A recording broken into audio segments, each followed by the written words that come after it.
Everyone, हम यहाँ पर लॉ ऑफ डिमांड का पार्ट 2 डिस्कस कर रहे हैं। यहाँ पर हम chief characteristics law of demand की डिस्कस करेंगे, जो कि हमने फर्स्ट पार्ट के अंदर लॉ ऑफ डिमांड की डेफिनेशन, उसकी अजम्पशंस को डिस्कस किया था, राइट। तो हमारी फर्स्ट कैरेक्टरिस्टिक्स है लॉ ऑफ डिमांड के लिए इनवर्स रिलेशनशिप। इनवर्स रिलेशनशिप कैसे और किन के बीच में? प्राइस और क्वांटिटी डिमांडेड के बीच में। प्राइस इंक्रीज होगा, क्वांटिटी डिमांडेड डिक्रीज होगा, प्राइस डिक्रीज होगा, क्वांटिटी डिमांडेड इंक्रीज होगा, यानी कि अपोजिट रिलेशन, इनवर्स रिलेशन। तो प्राइस और क्वांटिटी के बीच का इनवर्स रिलेशन हमें लॉ ऑफ डिमांड बताता है। ठीक है, इसके बाद में हमारा नेक्स्ट पॉइंट है प्राइस इंडिपेंडेंट वेरिएबल और डिमांड डिपेंडेंट वेरिएबल। अब ऐसा क्यों कह रहे हैं हम?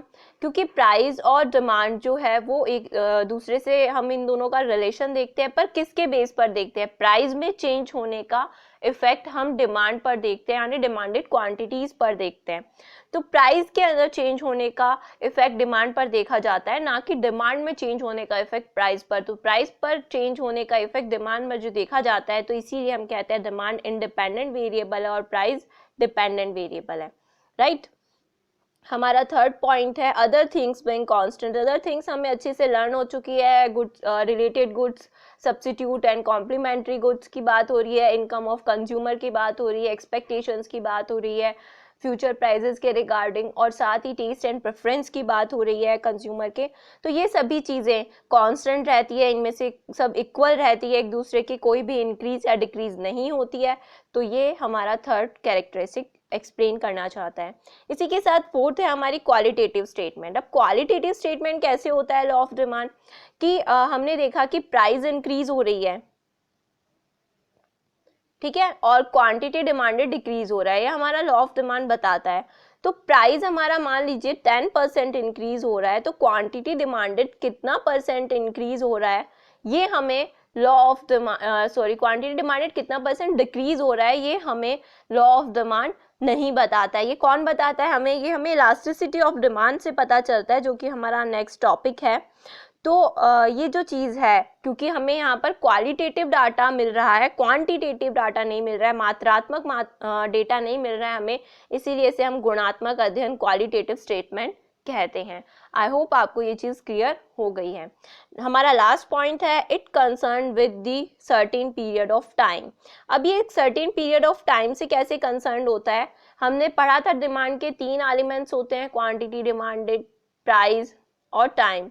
और हमने ये भी देखा कि जो हमारी लॉ ऑफ डिमांड है उसमें जब हम अदर थिंग्स कांस्टेंट होने की बात करते हैं, ये कब होती है? शॉर्ट पीरियड ऑफ टाइम के अंदर, राइट। तो शॉर्ट पीरियड ऑफ टाइम में जब ये चीज़ें कांस्टेंट होती है, तो हमने टाइम को कंसिडर किया है, यहाँ पर वही चीज़ ये बता रहे हैं। तो ये हमारी कैरेक्टरिस्टिक्स हो गई लॉ ऑफ डिमांड के रिगार्डिंग कि inverse relationship, price independent variable, demand dependent variable, other things being equal, qualitative statement and it concern with the period of time. तो इसी के साथ हमारी कैरेक्टरिस्टिक्स पूरी होती हैं। आई होप आपको ये अच्छे से क्लियर हो गई हैं। हम नेक्स्ट देखते हैं exceptions. Exceptions law of demand के, कि कुछ ऐसी चीज़ें जिनके कारण लॉ ऑफ डिमांड जो है वो इम्प्लीमेंट नहीं होता है।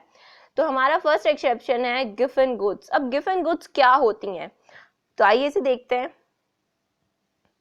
हमारी given goods are describe as a good that show direct price demand relation. Direct price demand जो हमारा लॉ ऑफ डिमांड एक्सप्लेन करता है, वो क्या होता है? इनवर्स या फिर अपोजिट रिलेशन होता है, जबकि ये डायरेक्ट रिलेशन को रिप्रेजेंट कर रहा है। डायरेक्ट रिलेशन में क्या होगा? प्राइस इंक्रीज हो रही है तो क्वांटिटी डिमांडेड भी इंक्रीज होगा, right.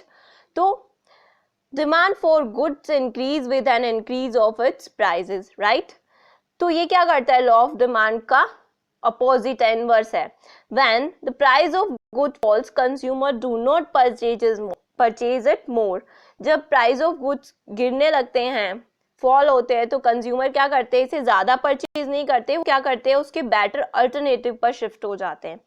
Which occupy an essential place in consumers' budget such as wheat and rice. अब wheat एंड राइस को हम देख लेते हैं। जैसे कि हम इसे समझने की कोशिश करते हैं कि जो गेहूं और चावल होते हैं, ये खाने के लिए बहुत ही नेसेसरी चीज़ें होती है, इसी को खाने से हमारा पेट भर पाता है। तो क्या होता है, अगर मान लीजिए व्हीट प्राइजेस बढ़ जाएंगे, गेहूं के प्राइजेस बढ़ जाएंगे, जिससे हम चपाती बनाते हैं, तो गेहूं के प्राइस बढ़ने से क्या होगा, गेहूं की डिमांड पे इफेक्ट नहीं आएगा ना, क्योंकि ये नेसेसरी गुड है, ये एक ऐसी चीज है जो कि खाने के लिए बहुत ही जरूरी है और सबसे लो कॉस्ट के ऊपर अवेलेबल होती है खाने की चीजों में। तो यहाँ पर वीट का प्राइस इंक्रीज होने पर भी डिमांड उतनी रहेगी, क्योंकि सपोज हमारे घर में 5 मेंबर्स हैं और हमें हर दिन 2 किलो आटा चाहिए होता है, 2 किलो गेहूं चाहिए होती है कंजप्शन के लिए। तो अगर प्राइस इंक्रीज हो जाएंगे तो क्या करेंगे, हम अदर एक्सपेंसेस को कम करेंगे, लेकिन इस 2 केजी जो हमारा पर डे का कंजप्शन है वीट का, ये तो उतना ही रहेगा। ठीक है। अब मान लीजिए जैसे कि हम देखते हैं हमारे यहाँ पे सारी तरह की क्लासेस है, तो मान लीजिए लोअर क्लासेस होती है, वर्कर्स होते हैं, तो इन्हें इन्हें मान लीजिए कि 10 रुपीज पर केजी पर इन्हें बी ग्रेड क्वालिटी का वीट मिल रहा था। अब क्या हुआ कि वीट के प्राइसेस डिक्रीज हो गए। अब वीट के प्राइस डिक्रीज हो गए तो जो 10 रुपीज पर केजी पे बी ग्रेड का वीट गेहूं मिल रहा था, अब उसकी जगह 8 रुपीज पर केजी पर बी ग्रेड का गेहूं मिल रहा है और 10 रुपीज पर केजी में ए ग्रेड का गेहूं मिल रहा है। तो ये क्या करते हैं ये लोग कि अच्छी क्वालिटी का गेहूं खरीदना भी की एक इच्छा होती है, जिससे कि जब वो गेहूं के प्राइसेस, वीट के प्राइसेस कम होते हैं, फॉल होते हैं, तो ये क्या करते हैं, उस बी ग्रेड के गेहूं को ज्यादा नहीं परचेज करते, बल्कि 10 रुपीज केजी में उतना ही प्राइस रखते हुए ए ग्रेड की क्वालिटी को परचेज करते हैं। तो ये जो चीज है ये हमें बताता है गिफन गुड्स। तो गिफन गुड्स का कॉन्सेप्ट था, ये रॉबर्ट गिफन ने दिया था, इसीलिए इसे हम गिफन गुड बोलते हैं। आप इसे याद रखिएगा, ये कॉम्पिटिटिव एग्जाम्स में भी पूछा जाता है।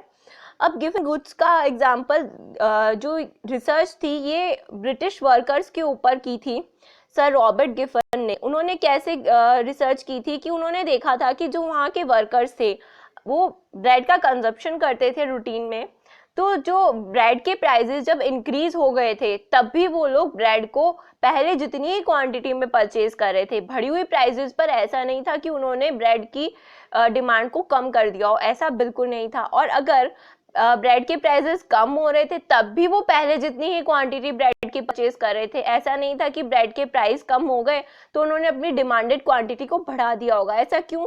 क्योंकि मान लीजिए एक पर्सन दिन में से 4 चपाती खाता है, 4 ब्रेड खा रहा है। अब ब्रेड के प्राइस इंक्रीज या डिक्रीज होंगे तो क्या इसका इफेक्ट उसकी सेटिस्फेक्शन पर आएगा? आज अगर मान लीजिए उसे 2 रुपीज पर पीस के हिसाब से ब्रेड मिल रहा है, कल वो ब्रेड 4 रुपीज पर पीस के हिसाब से हो जाएगा, तो उसे तो पर डे के अंदर 4 ब्रेड का कंजप्शन चाहिए, 4 ब्रेड उसे पेट भरने के लिए चाहिए। अब अगर मान लीजिए प्राइस डिक्रीज होकर 1 रुपीज पर पीस हो गया है, तो ऐसा तो नहीं है ना कि वो 8 ब्रेड खा लेगा एक दिन में, ऐसा बिल्कुल नहीं होगा। तो यही बात सर रॉबर्ट गिफन ने स्टडी किया था और फिर उन्होंने गिफन गुड्स का कॉन्सेप्ट दिया था। तो हमें बेसिकली बात जो ध्यान रखनी है गिफन गुड्स के बारे में वो ये है कि गिफन गुड्स के अंदर प्राइस और क्वांटिटी डिमांडेड का डायरेक्ट रिलेशन होता है, जो कि हमारे लॉ ऑफ डिमांड के जस्ट अपोजिट है, जो कि लॉ ऑफ डिमांड को गलत प्रूव कर देता है। तो यहाँ पर हमें ये पता चलता है कि लॉ ऑफ डिमांड का ये एक्सेप्शन है कि यहाँ पर प्राइस और डिमांडेड क्वांटिटी का डायरेक्ट रिलेशन है। और ये रिलेशन क्यों है? क्योंकि ये बहुत ही नेसेसिटी की लो कॉस्ट फूड होती है, नेसेसिटी गुड होती है, एसेंशियल प्लेस होती है इनकी कंज्यूमर के बजट में। ये कुछ चीज़ें होती है जिनके कारण ये गिफन गुड्स का कॉन्सेप्ट इम्प्लीमेंट होता है। आई होप ये आपको अच्छे से क्लियर हो गया होगा। अगर आपको ना हुआ हो क्लियर तो भी आप ज़्यादा टेंशन मत लीजिएगा, इसकी डेफिनेशन को समझना यहाँ पर सफिशिएंट था। जब हम अपकमिंग लेसन्स के अंदर डिमांड फंक्शन को कंप्लीट स्टडी करेंगे तब वहाँ पर ये टॉपिक हम और डेप्थ में स्टडी करने वाले हैं। तो आई होप ये आपको यहाँ पर क्लियर हो गया है। इसके बाद में हमारा नेक्स्ट पॉइंट है प्रेस्टिजियस गुड्स, यानी कि वो गुड्स जिन्हें हम वेबलेन गुड्स भी कहते हैं। वेबलेन गुड्स क्या होती हैं? वेबलेन गुड्स वो गुड्स होती हैं जो कि प्रेस्टीज के लिए खरीदी जाती है। प्रेस्टीज के लिए गुड्स को कैसे परचेज किया जाता है? जैसे कि कुछ गुड्स होती हैं जो जैसे कि मर्सिडीज है, जैसे कि डायमंड है। अब ये किस लिए परचेज की जाती है? जब इनकी प्राइस ज़्यादा होती है तभी इनकी क्वांटिटी डिमांडेड ज़्यादा होती है। क्यों? क्योंकि ये सोसाइटी में आपकी प्रेस्टीज को रिप्रेजेंट करती है, ये सोसाइटी में शो ऑफ करने के लिए होती है। तो यहाँ पर ये लॉ ऑफ डिमांड के जस्ट अपोजिट हो गया, क्योंकि लॉ ऑफ डिमांड तो इनवर्स रिलेशन बताता है जबकि ये लॉ ऑफ डिमांड का एक्सेप्शन हो गया। इसीलिए हमारी प्रेस्टिजियस गुड्स भी लॉ ऑफ डिमांड का एक्सेप्शन होती हैं, लॉ ऑफ डिमांड को फॉलो नहीं करती हैं। Ignorance of consumer. अब इग्नोरेंस ऑफ कंज्यूमर कैसे? इग्नोरेंस ऑफ कंज्यूमर में क्या होता है? मान लीजिए आप कोई प्रोडक्ट यूज कर रहे हैं, अब उस प्रोडक्ट की लेबल चेंज हो गई और उन लोगों ने ये बता दिया, प्रोडक्ट पर लिख दिया कि इस प्रोडक्ट की क्वालिटी को इम्प्रूव किया गया है। अब कंज्यूमर को ये बात क्लियरली नहीं समझ में आती, नहीं पता होती है, और वो ये मान लेता है कि प्रोडक्ट की क्वालिटी को इम्प्रूव किया गया है, जबकि रियलिटी में ऐसा नहीं होता है। तो कंज्यूमर इस चीज़ को इग्नोर कर देता है और उसी गुड के पहले जितने प्राइस देता रहता है। जैसे मान लीजिए वो पहले 100 रुपए के अंदर पर केजी पे मिल रही थी वो गुड, 100 रुपीज़ पर केजी पे वो गुड मिल रही थी जिसकी हम बात कर रहे हैं। अब उन्होंने बोल दिया, लेबल चेंज किया, पैकेजिंग चेंज की, और ये बता दिया कि इस गुड की क्वालिटी को इम्प्रूव किया गया है, इसीलिए यही गुड सबसे 120 रुपीज़ पर केजी पर मिलेगी, और कंज्यूमर उसे परचेज करता रहता है। तो ये भी हमारे लॉ ऑफ डिमांड का एक्सेप्शन है, क्योंकि हमारी प्राइस बढ़ने पर डिमांडेड क्वांटिटी कम होनी चाहिए थी, लेकिन उस पर कोई इफेक्ट नहीं पड़ा। राइट इसी के साथ में हमारा नेक्स्ट पॉइंट है स्पेकुलेशन। स्पेकुलेशन कैसे? अब स्पेकुलेशन में हम सबसे अच्छा एग्जांपल देख सकते हैं स्टॉक मार्केट का। स्टॉक मार्केट के अंदर क्या होता है, शेयर्स के प्राइसेस जब इंक्रीज हो रहे होते हैं तभी और शेयर्स परचेज किए जाते हैं। क्यों? क्योंकि उनको ये उम्मीद होती है कि शेयर के प्राइस और बढ़ने वाले हैं, और वहीं शेयर के प्राइसेस जब डिक्रीज होने लगते हैं तो शेयर्स को सेल ज़्यादा कर दिया जाता है, उन्हें परचेज नहीं किया जाता। तो इससे हमें पता चलता है कि स्पेकुलेशन में भी लॉ ऑफ डिमांड इम्प्लीमेंट नहीं होता है, वहाँ ये भी लॉ ऑफ डिमांड का एक्सेप्शन होता है। राइट इसके बाद में हमारा फोर्थ पॉइंट है नेसेसिटीज ऑफ लाइफ। अब नेसेसिटीज ऑफ लाइफ के अंदर ये कैसे इंपॉर्टेंट होता है, जैसे कि हम बात करें मेडिसिन की। मेडिसिन जो होती है अगर वो मान लीजिए कॉस्टली भी हो गई है, तब भी आपको डॉक्टर ने जितनी प्रिस्क्राइब की है, जैसे प्रिस्क्राइब किया, आप अपनी हेल्थ को ध्यान में रखकर उससे परचेज करेंगे ही करेंगे। तो इसी तरह से जो हमारी नेसेसिटीज की गुड्स होती हैं उनके ऊपर भी लॉ ऑफ डिमांड का कोई इफेक्ट नहीं होता है। यानी कि ऐसा नहीं होता है कि प्राइस ज़्यादा हो जाएगी तो आप मेडिसिन की कम क्वांटिटी को खरीदना चाहेंगे, वो पहले जितनी रहेगी। इसी के साथ नेक्स्ट पॉइंट है हमारा वॉर एंड इमरजेंसी। अब वॉर एंड इमरजेंसी की सिचुएशन में कैसे इंप्लीमेंट होता है, इसका एग्जांपल हम अभी के सिनेरियो में देख लेते हैं। वॉर इमरजेंसी जैसे कि अभी हमारे कोविड-19 के अगेंस्ट हम फाइट कर रहे हैं, तो हमें मास्क और सैनिटाइजर की रिक्वायरमेंट है, और अगर ये हमें महंगा भी मिल रहा है तब भी हम इसे खरीदना चाहते हैं। तो ये भी हमारे लॉ ऑफ डिमांड का एक्सेप्शन हो गया कि हम महंगी बढ़ी हुई रेट्स के अंदर प्राइस इंक्रीज होने के बावजूद हमारी क्वांटिटी डिमांडेड इंक्रीज होती जा रही है। तो ये ऐसा इमरजेंसी की सिचुएशंस के लिए होता है, वॉर की सिचुएशंस में होता है। इसके बाद नेक्स्ट पॉइंट है हमारा स्पेसिफिक ब्रांड। स्पेसिफिक ब्रांड की अगर हम बात करते हैं तो इसमें क्या होता है कि आप एक ब्रांड ओरिएंटेड हो जाता है पर्सन कि मुझे तो इसी ब्रांड के प्रोडक्ट परचेज करने हैं, मुझे तो इसी ब्रांड के ऊपर विश्वास है। तो वहाँ पर क्या होता है, उस ब्रांड्स की अगर प्राइस बढ़ भी जाती है तब भी वो ब्रांड ओरिएंटेशन के कारण, उस ब्रांड के प्रति अपना लगाव होने के कारण वही गुड्स को परचेज करता है और उतनी ही क्वांटिटी में करता है, यानी कि उसके ऊपर प्राइस चेंज होने का, इंक्रीज या डिक्रीज होने का कोई इफेक्ट नहीं आता है। तो ये भी हमारा लॉ ऑफ डिमांड का एक्सेप्शन है। राइट इसके बाद में हमारा लास्ट पॉइंट है स्मॉल एक्सपेंडिचर। स्मॉल एक्सपेंडिचर्स कैसे होते हैं, जैसे कि अगर हम देखें कि हमारे मैच बॉक्स हो गया,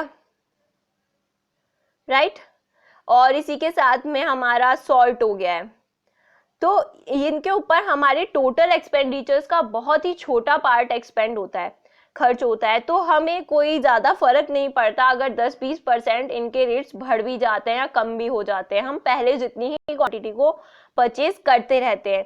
तो ये भी हमारे लॉ ऑफ डिमांड का एक्सेप्शन है। आई होप आपको ये कॉन्सेप्ट्स अच्छे से क्लियर हो गए होंगे, आपको पहले वाला पार्ट भी पसंद आया होगा। अगर आपको कहीं पे कोई भी प्रॉब्लम लगती है, आपको कहीं पे कोई भी डाउट लगता है, तो आप मुझसे पूछ सकते हैं कमेंट सेक्शन के अंदर। और अगर आपको ये लेसन्स पसंद आते हैं तो please like, share and subscribe and press on bell icon for further notification. Till then, thank you.